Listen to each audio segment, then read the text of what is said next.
আল্লাহ বলে জিবরাইল এক বিন্দু পরিমাণ দেরি করবে না জিবরাইল, যা যা জলদি করে যা, আমার বন্ধুর চোখের বাড়ি জমিনে পড়ার আগে কবরতে প্রত্যেকটা উম্মতের জন্য আমি কবরের থেকে ওঠার সময় বুরাক পাঠায় বুঝে বলেন সুবহানাল্লাহ।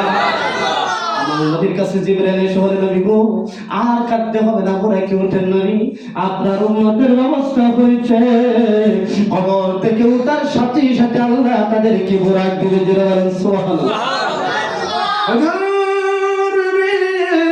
আমার নবী আপনার নবী বুরাকে উঠবেন, এমন সময় বুরাক নাড়াচাড়া করতেছে নাড়াচাড়া করতেছে।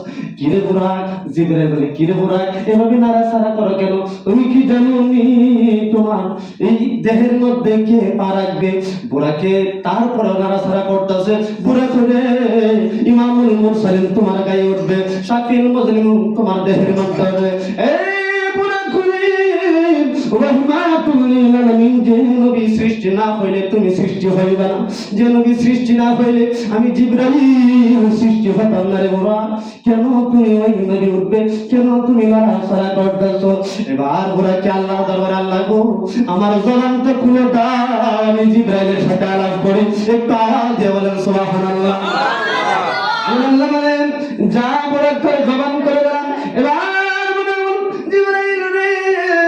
বারবার তুমি আমাকে প্রশ্ন করতেছো কেন আমি লড়াচড়া করে জিবরাইল? জিবরাইল রে আমি রহমতুল লিল আলামিন আমার উপরে উঠবে এই জন্য আমি লড়াচড়া করতেছি না রে জিবরাইল।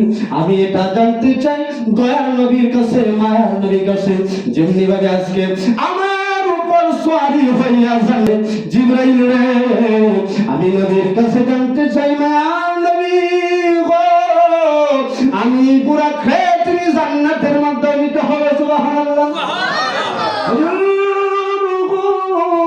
আমি পুরাকে যতক্ষণ না পর্যন্ত আমাকে সান্ত্বনা দিবেন, যতক্ষণ না পর্যন্ত আমাকে না বলবেন যে আমাকে জান্নাতে নেবেন না বা আমাকে জান্নাতে নেবেন হুজুর, ততক্ষণ পর্যন্ত আমি শান্ত হব না।